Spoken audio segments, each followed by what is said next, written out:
Hello, and welcome to the North Carolina Protect Our Vote, Defending Our Democracy During COVID-19 virtual town hall. I'm your moderator, Melissa Price Kromm, director of the North Carolina Voters for Clean Elections Coalition. We've teamed a coalition of pro-democracy organizations that have advocated for steps to safeguard and improve elections for over 20 years. We've teamed up tonight with the Declaration for American Democracy Coalition, a national coalition with over 160 member organizations dedicated to putting the power of our democracy back into the hands of the people. Together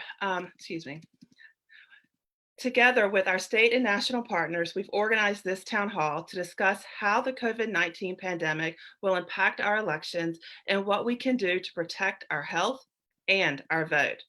Here's the challenge. While health experts urge Americans to stay home, too many states do not offer options for voters to cast their ballot in a safe and accessible way during the pandemic. And while state governments consider adapting their voting laws in response to the crisis, the reality is that states often lack the funds needed to implement vital changes.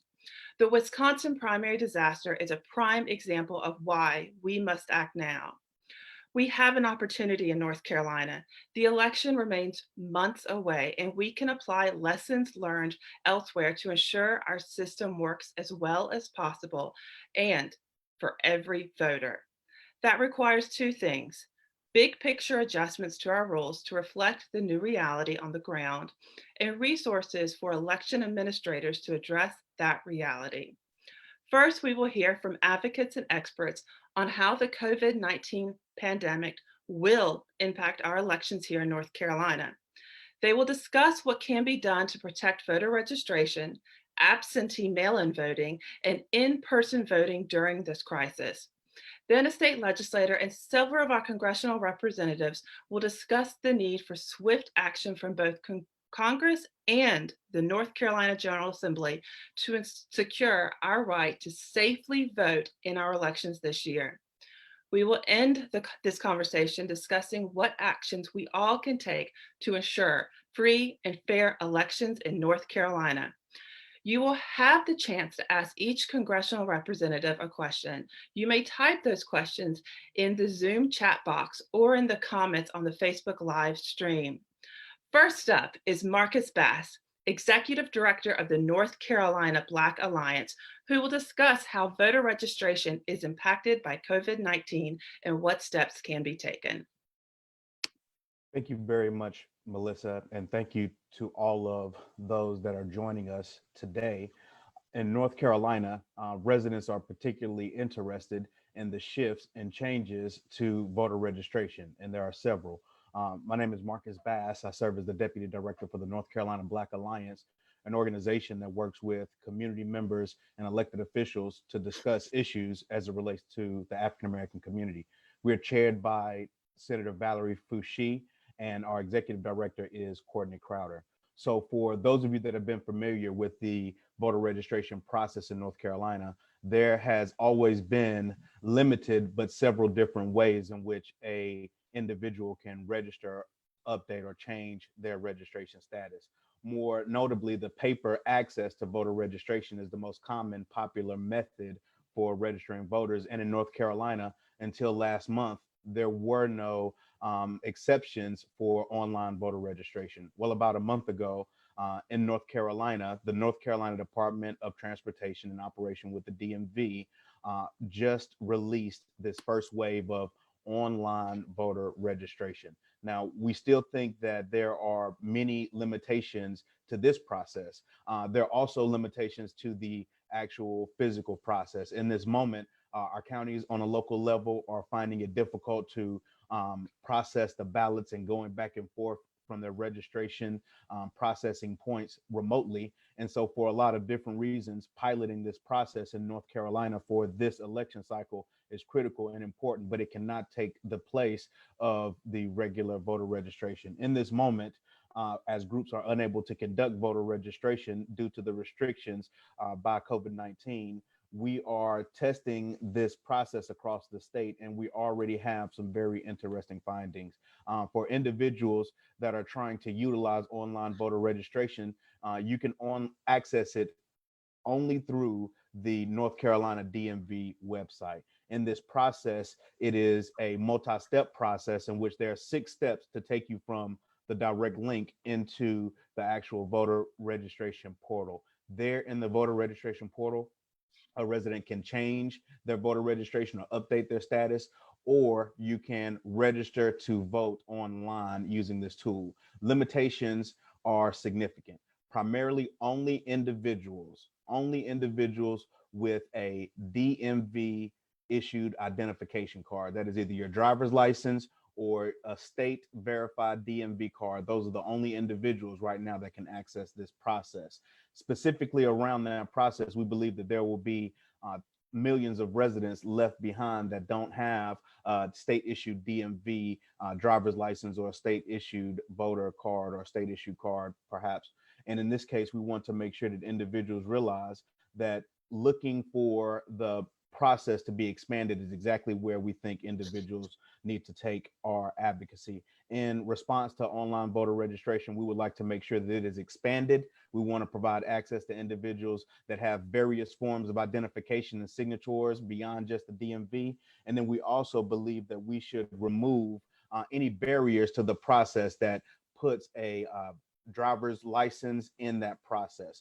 I think there are probably a few questions around the utilization of the process over the next few months and weeks, and we are going to be watching very carefully as the general session begins for the General Assembly to find easement around these new changes to voter registration. So for right now, we're asking individuals, if you do have a DMV issued identification card, please try to use the process. Let us know how it works or how well it does not work, and then we can work with our individuals on the state level to make the changes that we need. Thank you very much. Thank you, Marcus. Next up is Tomas Lopez, Executive Director of the Democracy North Carolina, who will discuss how COVID-19 will impact absentee mail-in voting and steps to strengthen the process. Thank you, Melissa, and thank you everyone for being on tonight. I'm Tomas Lopez, Executive Director of Democracy North Carolina. We're a nonpartisan nonprofit that works statewide to protect and advance voting access. And I want to talk for a couple minutes about absentee voting or mail voting, which is probably the thing we're getting more questions about than anything else right now. Some important things to know at the outset. First of all, when we talk about mail voting in North Carolina, we often use the word absentee voting. That's because it goes back to the days when you needed an excuse to vote absentee. You might have had to have been sick, or you might have not have been in the place where you live in order to vote. Today, you do not need an excuse to vote absentee. Any person in North Carolina can vote absentee. The challenges we face come from the fact that it takes some work in order to actually submit and cast that ballot. One is you've got to submit a request form. So anybody on this call who's interested in submitting an absentee ballot this year, there's a form you'll have to go fill out and send to your county board of elections in order to do that. Second, when you get an absentee ballot this fall, or if you're voting in the primary runoff election this spring, you'll have to fill out that ballot and then have it also signed by 2 witnesses and a notary public. We mention that because, again, while anybody can vote an absentee ballot, there are a number of hoops you actually have to jump through in order for that ballot to count. Why are these facts important? They're important because in a normal election year, absentee voting, mail voting is not very popular in North Carolina. You might have heard in the news about some states that have all mail elections. Washington State, Oregon, Colorado uses predominantly mail. States like California have lots of mail ballots available. But in North Carolina, only 4% of the ballots cast in the 2016 election were absentee ballots. What that has a few implications for this year's election. The first is that because of the public health crisis, we expect to see a much larger demand for absentee voting than we have in the past. So while we had 4% of ballots absentee in 2016, our State Board of Elections is now estimating there may be as high as 30 or even 40% of our ballots being cast by mail this year. That means hundreds of thousands of mail ballots that have to be requested, processed, sent back and forth to voters across the state. It also means that the things that make absentee voting more difficult are going to be things that block more and more people from casting ballots. Our concerns are these. One is because of the logistics involved in running a mail election, there are going to be some additional costs. That's one of the reasons why it's so important for North Carolina to adequately fund our elections so that our elections officials have the ability to process all these absentee ballots that are coming in. Secondly, one of the things we need to make sure about is that we have the ability for everybody who casts an absentee ballot to have it count. While a witness requirement could make sense in certain circumstances, one of the things we know is that if we are all physically distancing from one another right now, and then we're in a position where we may be doing that at some future point, it's going to be a lot harder to get out to a notary or to get the number of witnesses that are currently required. So we need to address the rules to make sure that they reflect the reality on the ground. And at the same time, while we're talking about absentee ballots, it's important to note that because of the way in which things are set up in North Carolina, an all-mail election is not our first choice. North Carolinians are used to voting in person. They're used to voting in person across all kinds of lines by party, by race, by geography, by age. And so we need to protect in-person voting just alongside the way we need to make sure that you're able to cast the ballot by mail. And so I know that Melissa's going to kick it to Bob Phillips to talk more about what we want to see about in-person voting. But again, we've got a puzzle here, and we're happy to be part of this conversation tonight. Thank you, Tomas. And now we have Bob Phillips, Executive Director of Common Cause North Carolina, who will discuss how COVID-19 will impact in-person voting and how we can ensure safe voting options. Well, good evening, everyone. It's great to be on this call, and thank you for being a part of it. I'm sheltering in the northern mountains of North Carolina, and it's cool to see where many people are from all across the state. As Melissa has said, I'm going to talk about in-person voting, and a lot of it is, what is November going to look like for everybody in terms of the ability to have a viable in-person voting. As Tomas said, it is a rich tradition here. In 2016, 96% of the North Carolinians did cast a ballot in person, one of two ways. They either voted on election day or they voted early. And in North Carolina, we started early voting in 2000. And then in 2008, for the first time, we actually saw more people cast a ballot during early voting than cast on election day. 2012, it went up. And then 4 years ago, 65% of the people cast a ballot during the early voting period. In North Carolina, we have a 17-day early voting period right now. It will start October 15th and run through October 31st. And of course, during the past decade, through some voter suppression activities by our North Carolina General Assembly, we had that cut significantly 4 years ago, but thankfully it is back. During the early voting period, you can do a same-day voter registration, which is great. That means you can register and vote simultaneously. These are all great things. And again, most people in North Carolina use early voting. And as Tomas said, we like to cast that ballot in person. But again, what will November look like? Will it be safe to do that? And if it's not, what changes do we need to make? And that's what we're talking about a lot these days with the lawmakers, who, by the way, they come back to session tomorrow. Is when they start their General Assembly session. So some of the things we're talking with them about, and some of the things we need to look at, what should a precinct look like? Do we need to have it in a bigger space, like a school gymnasium or a cafeteria, so social distancing can be practiced? And if that's the way we want to go, then maybe we need to have Election Day as a holiday. That's another one of those ideas that we're talking about. Have all the schools closed so the schools across the state perhaps can be an early voting site. Then there's the poll worker piece. Right now we have about 2,700 precincts across this state, and we have a need of 18,000 poll workers. We saw in Wisconsin, many poll workers did not show up. They feared for their own safety, and rightly so. Tragically, we're seeing a number of cases in Wisconsin where people apparently are testing positive after participating in the election or working. So we need to make sure that we do a better job in recruiting poll workers, getting a younger, more diverse pool of poll workers. Maybe that means increasing the minimum wage. I know people don't do this for the money, but These folks are paid $7.25 an hour for what is a 14 plus hour day on election day. Getting more money to them is certainly something I think we will be looking at, but particularly important is making sure that they have the personal protective equipment, masks, gowns, anything that we're providing healthcare workers are the kind of things that we need to at least provide our poll workers. These are, again, things that the North Carolina General Assembly need to decide for us. There are other things that can be done creatively.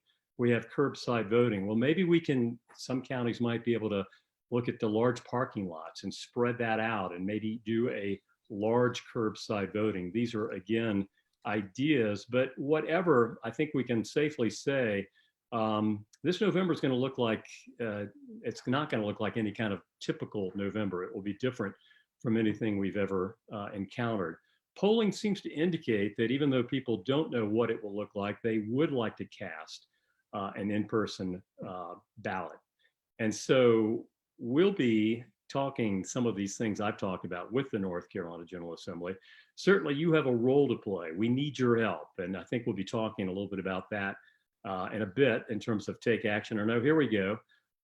Some of the things that you need to think about, and this would be terrific to help, is call your US senators, the two we have. We have one of them running for election this year. I'm saying that factually, but Senator Tillis might be quite receptive to hearing from anybody to have them express concerns about, let's make sure that our elections are safe and secure.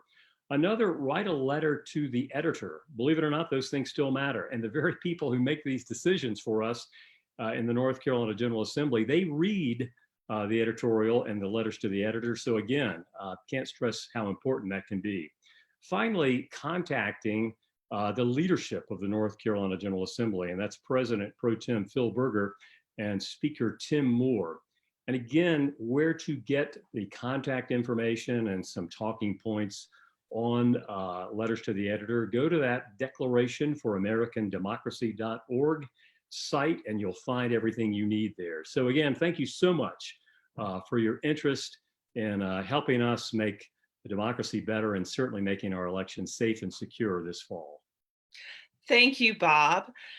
Our next speaker is State Senator Jay Chaudhuri, who will discuss how the legislature is approaching this COVID-19 pandemic as it relates to elections. Thank you, Melissa. Good evening, everyone. It's a pleasure to be with you. Just as this pandemic has forced us to rethink the way we eat, work, and pray, it has also forced us to rethink the way we vote. And if you don't believe me, just take a look at what happened with the Wisconsin election recently, where voters were literally risking their lives to vote. And from our perspective, we think that no voter should ever have to choose between their public health and their voting rights. We should be able to do both. And that's why I've been involved in an effort, along with my other colleagues in the General Assembly, to advocate for a two-pronged strategy that includes, number one, keeping our polling places open and safe, because as Tomas Lopez mentioned, we still have a rich tradition here in North Carolina of voting in our polling sites. But secondly, to make sure that we expand mail-in voting all across the state. And let me just briefly speak to those two parts. First of all, when we talk about keeping our polling places open and safe, just as Bob Phillips just talked about, that should include making sure that we recruit additional poll workers to work these sites. That may include paying incentive compensation if they have to work overtime, because we know the demands will be quite a lot. It means establishing healthy polling places by providing personal protective equipment, soap, water, and drying materials, hand sanitizers to keep these places clean. It means that we think and contemplate about establishing Election Day as a state holiday so that we can have more people to vote. And it also means that we establish curbside or drive-through voting for those who may have disabilities or an illness. And then as we talk about expanding and improving voting by mail, that includes expanding the different methods of requesting mail-in ballots so that we include emails and in-person, by phone, and by mail, and using an online portal to be able to request those absentee ballots, and then significantly reducing the witness requirements from 2 witnesses to 1 witness to attest to the validity the mail-in ballot that is submitted.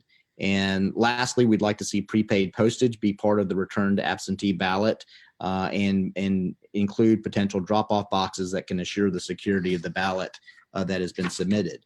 From our perspective, we think that keeping our polling places open and safe, as well as expanding mail-in voting, should be a bipartisan issue, and it should be an issue that we should aim to have accomplished for this November election, so that we do everything we can to make sure that all North Carolinians have a chance to go to the polling places and vote without risking their public health. Thank you, Senator Chaudhuri. Now I am pleased to welcome U.S. Representative David Price, and after he speaks to you, you'll have a chance to ask questions. Good evening. Let me see if I can get on here.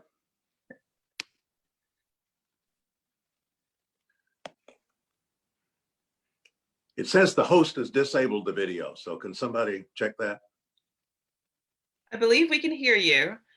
Can you see me? Yes, let me, 1 second.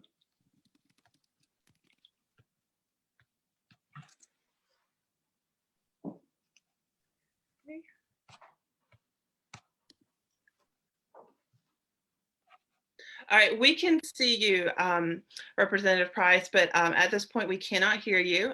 You can continue and we will work on that. All right. All right. Can you hear me now? Yes, I can hear you. Okay, good. All right. Now you can see me, I think. Okay. Yeah. All right.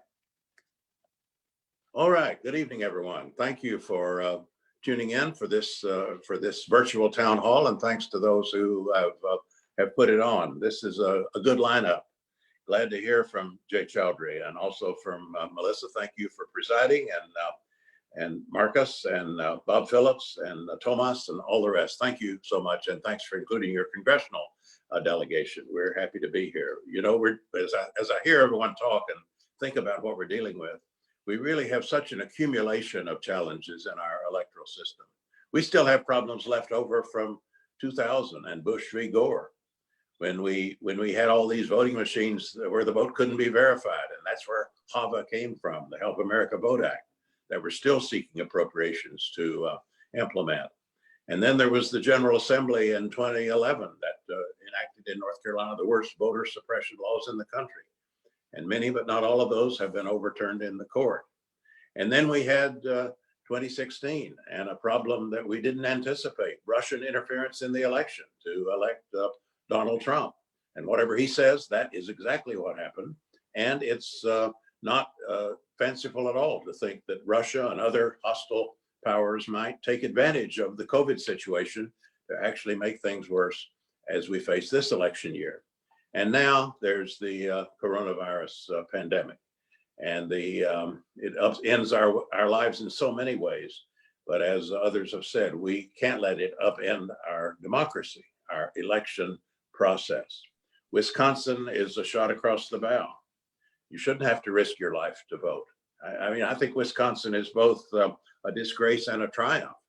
It's a disgrace in that the leadership of that state, the Republican leadership of that state, did what they did to their own advantage, but to put people, but not allowing those votes to be counted, so that the people had to have the election on the day scheduled and couldn't have votes counted after that. And then the Supreme Court upheld that. It is a disgrace, but it's also a triumph because people turned out at a severe risk to their health, but they did turn out, and they made some good choices in that election. But it shouldn't be that way. It shouldn't have to make that kind of choice. It shouldn't be a matter of your life or your vote. So at this time that we're grappling with the COVID crisis, we don't know what the situation will look like in November exactly. I agree with Bob Phillips and Tomas and the others. We are not looking for a complete replacement of in-person voting by any means. That option, I would hope, would continue, and very generous early voting arrangements. But there clearly are going to need to be facilitated ways to register and to vote And hopefully that will include a mail-in vote option. We are in the process of writing our next recovery bill for the COVID crisis. And our speaker said today that it will include a mail voting option for the fall elections.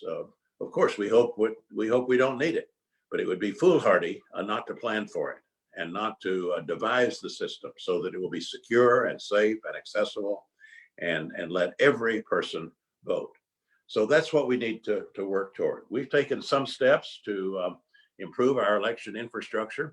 The HAVA measure from back a decade ago has been revived. We appropriated funds for that in the light of the need for better cybersecurity to prevent foreign interference, to detect what happens and to prevent further interference, to train our poll workers in a more sophisticated way. And now in the first CARES Act, in response to the COVID crisis, we've put another $400 million into HAVA, and this will be aimed at preparing for the fall. But that is not nearly enough. Unfortunately, we weren't able to get all the money we needed. So that is a high priority for the next coronavirus bill, to have money for expanded access at the polls, whatever the circumstances are going to look like, for enhanced training, for the kind of money that our states and localities are going to need in order to have elections that are truly inclusive and that where no one is disadvantaged by virtue of this pandemic. These issues shouldn't be partisan. I'm afraid they often are. They've met with a lot of resistance. We passed comprehensive political reform earlier this year. We labeled it HR 1 to indicate what a high priority we placed on it. It included nonpartisan drawing of districts.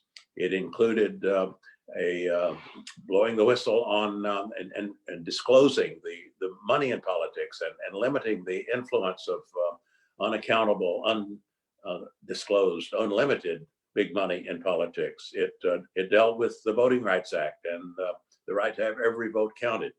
HR 1, comprehensive reform. Mitch McConnell has held that up, and I don't think it will be enacted, but we need to look at the pieces of that might be enacted. And most certainly we need to respond to this new situation posed by the pandemic. So the efforts that we've been talking about at the state level to expand registration, make it more accessible, make it easier. The efforts to, of course, do an expansive early voting program in accessible and safe sites, and then to have a mail-in ballot if other things fail, so that if it becomes very, very difficult or very dangerous for everyone to vote in person, that they have an option that will not deny them the vote. So we have some time, but not a lot of time to get to work on this. It's going to require some funding, and it's going to require some courageous decisions, I think, in face of some political opposition by advocates and by dedicated representatives of the people who understand what our community needs and must have in order for this election to be free and fair and legitimate. There's nothing more essential to a democracy than this. And in the middle of this crisis, we got to do many, many things. But one of the main things on the list should be to make sure that our democracy is not compromised. So stand with you in the state and local efforts here, and the advocates who have come up with such helpful ideas. Want to be your partner in getting these things done. Thank you very much. Representative Price, we have some questions for you. Do you think we can get Senate support for substantially more funding for the states to run their elections, since there is strong support from Republicans as well as Democratic state election officials on the need for these funds?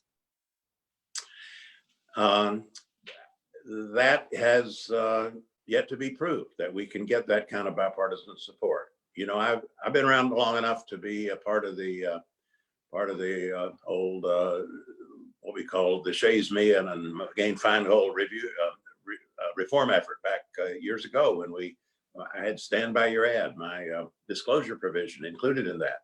And that just listen to those names. Those are Republicans and Democrats. And reform has a history of bipartisan support. That has become very difficult. Mitch McConnell used to say he was all for disclosure. Now he says disclosure of who gives money violates their privacy. I mean, that's how far he's come. And HR 1, he could not care less. Now, people can change their mind. They're sometimes, Republicans might not like it any better than we do when these independent super PACs kind of preempt their campaigns and their messages. So we need to continue seeing what the points of cooperation might be, but most especially, making sure everyone can vote this fall in the face of this crisis. So yes, that 400 million, a hopeful sign, that 400 million I just referred to, got a unanimous vote. A lot of Republicans maybe didn't like it, but they voted for it, and it can happen again. So we need to push to get that funding and that requirement for early voting. For mail voting. We need to get that in the bill. And of course, we need to push for the broadest possible support for that. And some of those state election officials, and I know there are some, you're right about that.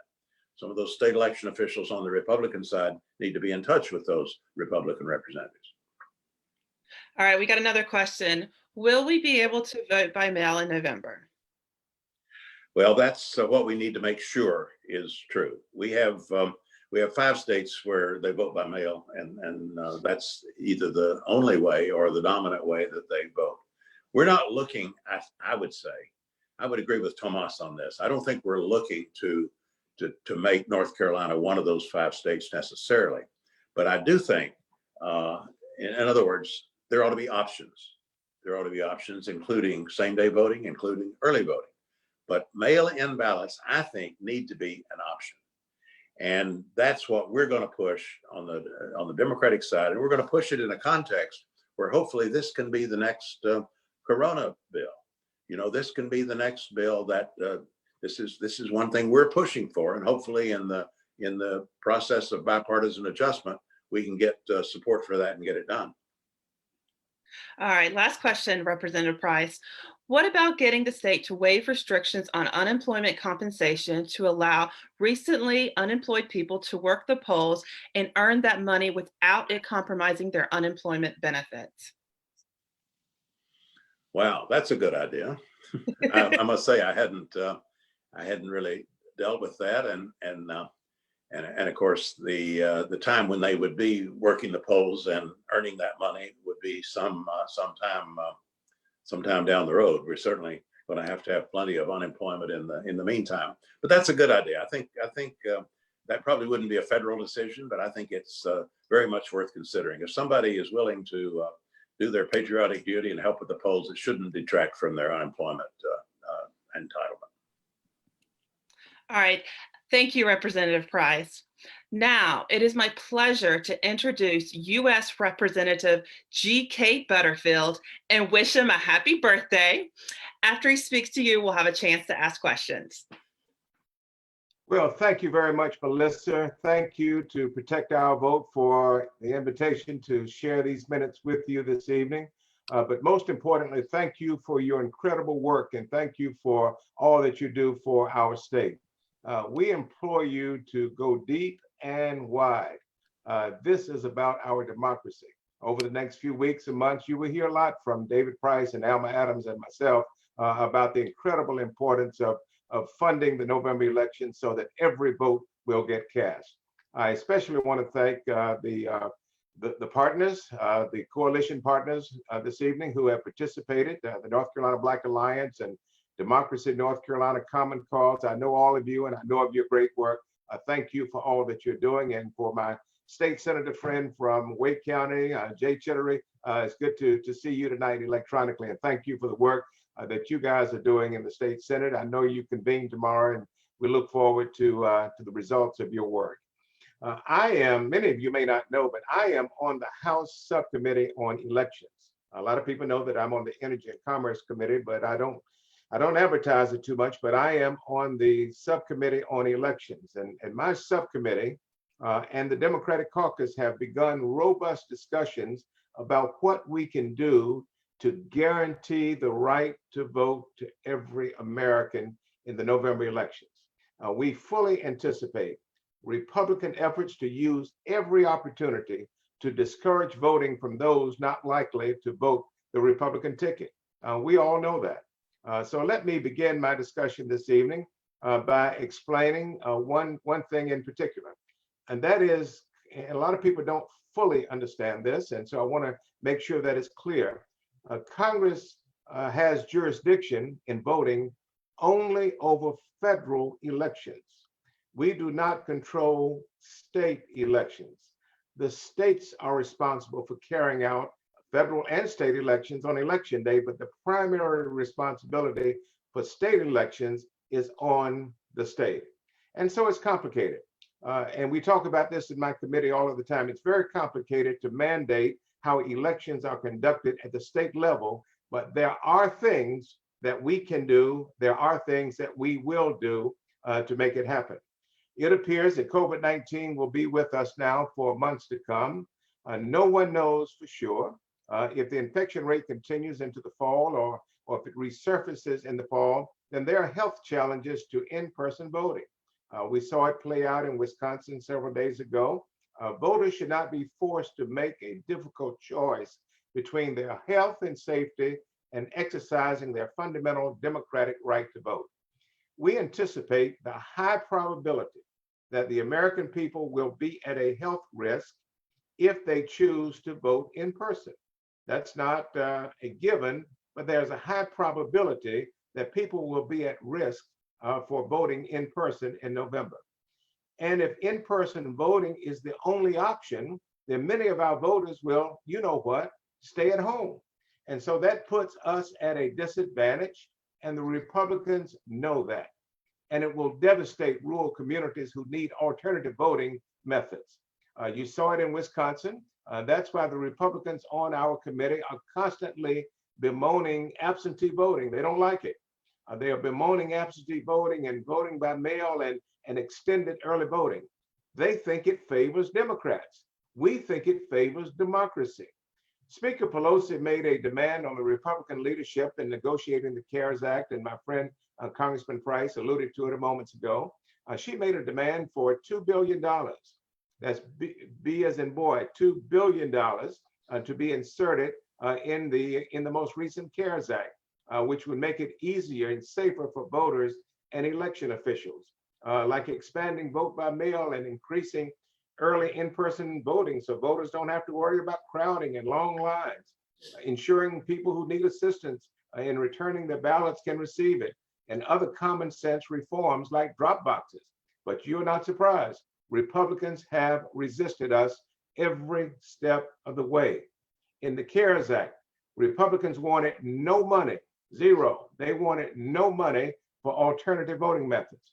The compromise, and this was alluded to earlier, the compromise amount was $400 million, which is far from the amount we will need if the virus is still a factor in our lives.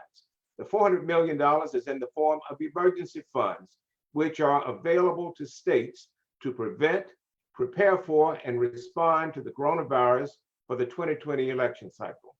This funding is currently available for distribution by the Election Assistance Commission, but it contains a 20% state match if it is used. Now, we don't control or influence the commission, and the governors in some states don't believe in the right to vote. The funding is, by any definition, it is insufficient. $400 million is insufficient. Some are suggesting that the measly $400 really could be inverted and could be used to enact voter suppression laws. Not in North Carolina, I hope, but in other states, it could be used to enact voter suppression laws. And so to those of you viewing tonight, please put this issue on your radar. It will be a major factor in the November election. We must ensure that our vote is not suppressed. If our vote is suppressed, there will be a bad outcome. If our vote is not suppressed, there will be a good outcome in November, and the sun will shine in 2021. Thank you for listening. I'm prepared to listen and to respond to your questions. Representative Butterfield, we have many questions coming in. We're going to try to get to as many as possible, talking about safe and accessible voting in November. First up, during the Wisconsin primary, voters were unnecessarily forced to risk their health in order to exercise their right to vote, and many were potentially disenfranchised because they didn't receive absentee ballots in time or could not risk their health to vote in person. These complications are particularly harmful to racial and ethnic minorities, older adults, immunocompromised people, voters with disabilities, and others.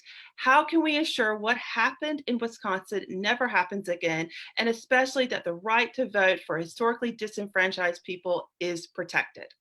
Well, we can ensure that we don't have another Wisconsin in North Carolina is by demanding of our state elected officials, particularly those in the legislature, Democrat and Republican, and demanding of us in the Congress, the 13 of us who are in the House of Representatives from North Carolina and the 2 US senators, demanding of us that we pass legislation that will guarantee and protect the right to vote and to protect elections officials.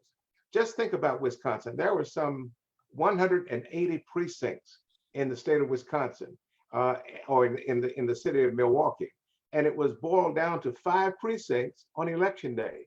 Imagine the volume of voters that traditionally vote in 100 plus precincts are all distilled to 5 precincts. That endangers the health of the voter and the elections workers. Many of the elections officials didn't want to work that day, and that's another reason they had to realign the precincts. We don't need that to happen in North Carolina. You know, and I know that when that happens, people get sick, people stay home, and votes are not counted. And good candidates who should win an election get defeated. This is about democracy. Everyone's vote must be protected. Here's another question, Representative. Will Congress allocate more funding to make sure that states will be able to handle the increased use of mail-in ballots? What is the pushback against vote by mail, and who is it coming from? Well, I tried to address that in my very long remarks, but let me give you the short version of it. In the CARES Act, we demanded $2 billion. We really needed $4 billion, but we demanded $2 billion. The Republicans offered zero. And in order to get the CARES package passed, the compromise amount was $400 million, which is just a pittance, just a very small amount of what will be needed for 50 states and the territories to have voting by mail. And so as we go into the next legislation, we're going to include, I cannot give you the amount. I know the amount that's being discussed, but I'm not at liberty to say it, but it will be in the billions. We will ask for billions of dollars so that states do not have to use their precious resources to help subsidize the elections, and that we can make sure that we have very creative and innovative methods of voting on election day. We're going to insist on it at the federal level, and I think at the end of the day, we should be able to get a compromise. If not, we're going to explain it to the American people for what it is. All right, here's another question. We have someone who's concerned with signature matching, which we don't have right now in North Carolina. How can we ensure that voters are given the notice of any discrepancies and have the opportunity to resolve the issue so that their vote is counted? So we're talking about curing ballots. North Carolina is above the average in absentee voting, and that is due to a progressive Democratic legislature and governor some years ago. We are very fortunate to have a no excuse absentee ballot law in North Carolina. And because of that, many people have been able to vote absentee who otherwise would not be able to get a ballot. Many people simply want to vote absentee for convenience. Others want to vote absentee because they have to be out of town or some other reason that they don't feel like disclosing to the elections officials. And so, absentee voting is very important. Voting by mail is important. We need to provide every method of voting that is legally possible, because every vote matters in the United States of America. All right. How do we overcome the trust issue that when an inevitability arises when Democrats advocate for expanded mail-in voting?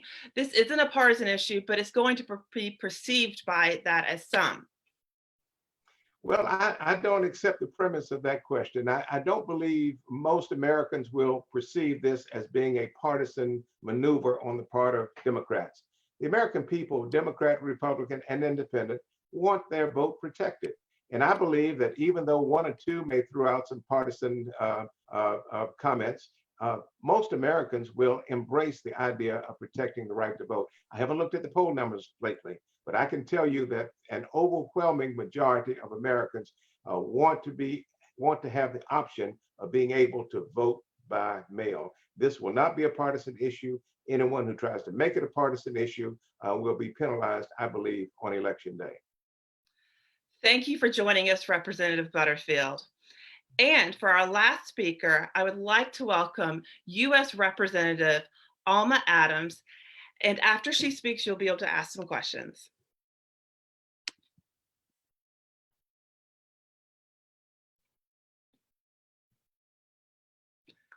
Do we have Representative Alma Adams? Yes, I'm trying to get situated. Thank you for joining us tonight.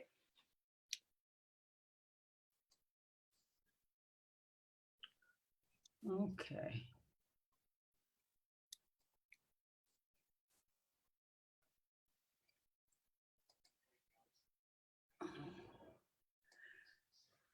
Thank you for allowing me to be here. A Common Cause, let me thank you for the invitation to participate in the discussion tonight. It is certainly a pleasure to be here on a topic that could not be more important and more timely. I also want to thank the North Carolina Voters for Clean Elections, Democracy North Carolina, and the North Carolina Black Alliance for their participation tonight.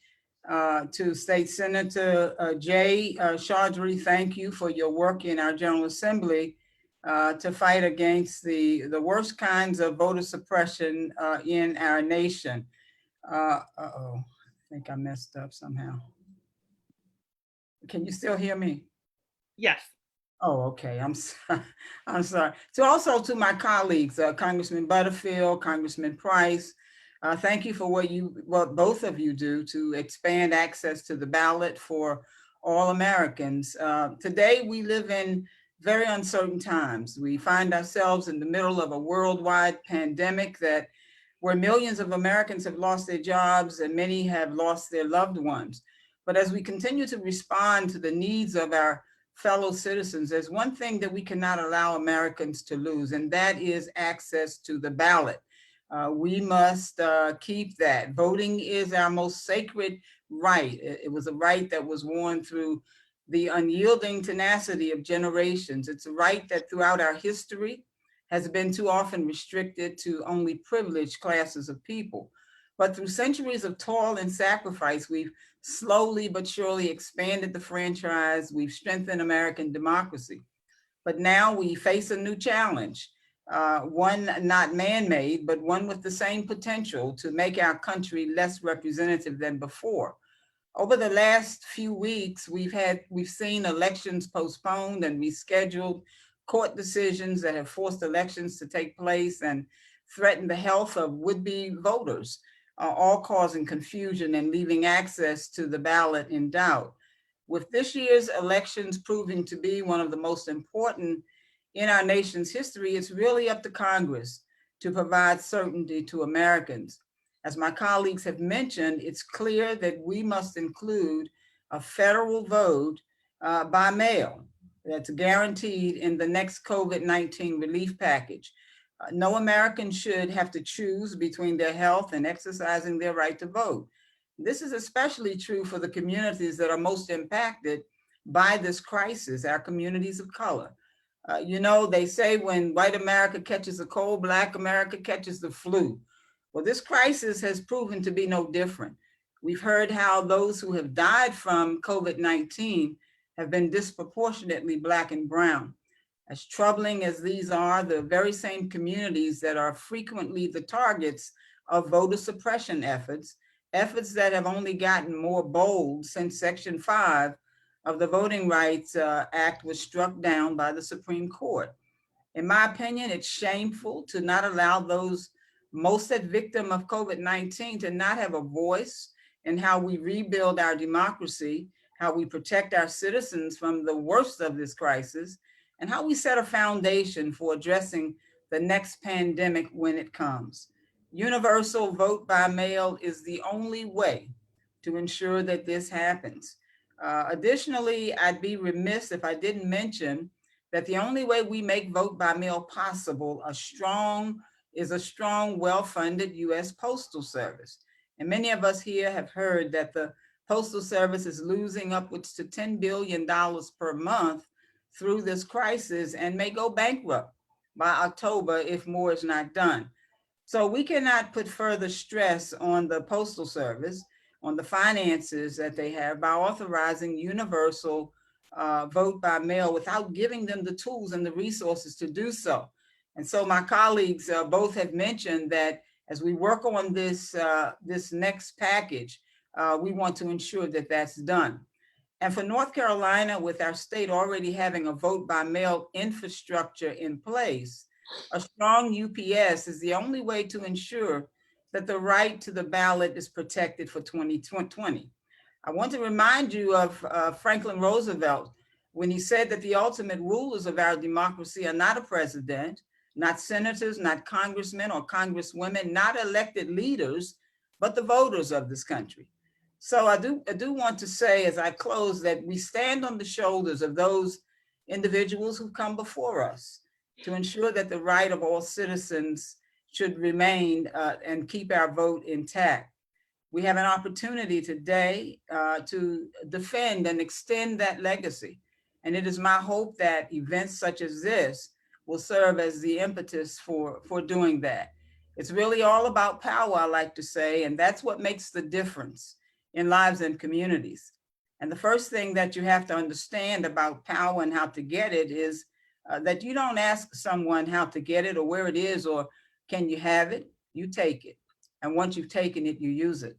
I want to thank you for the opportunity to be with you tonight. I want to thank you for all of the work that you've done, for what the work that you're going to do as we move on into 2020 and really take back our democracy. Thank you so much to all of you for allowing me to share with you tonight.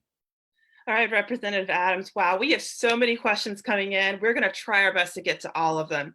Okay. So here's the first question, Representative Adams. Some research has shown that while vote by mail is helpful, it alone isn't enough to cover every voter, especially low-income communities, voters of color, and younger voters. How will North Carolina lawmakers make sure that there is enough options to vote for everyone? Well, I think we're going to, this crisis that we've got going now in terms of this pandemic will determine whether or not we're going to be able to get out and vote as we normally do. I certainly hope that that is the case. But, you know, we've always had issues sometimes with people being a little apprehensive about voting for various reasons. I think we're going to have to get back to the ground level. Get back to reaching out to folks. If we have to do it virtually, I think we need to do that. But, you know, I think it's always been good to get out in the community and knock on doors and greet people. That may not be possible. We may have to greet them this way. When I look at our various populations of people, some of them don't have the access that we have tonight. So we're going to have to find ways either by mail or getting people within the community to form block kinds of organizations to really get them out there. But I think we're creative enough, our young people are creative enough to really come up with some solutions. But more importantly, people really want their democracy back. And we're going to do whatever we have to do to make sure that that happens.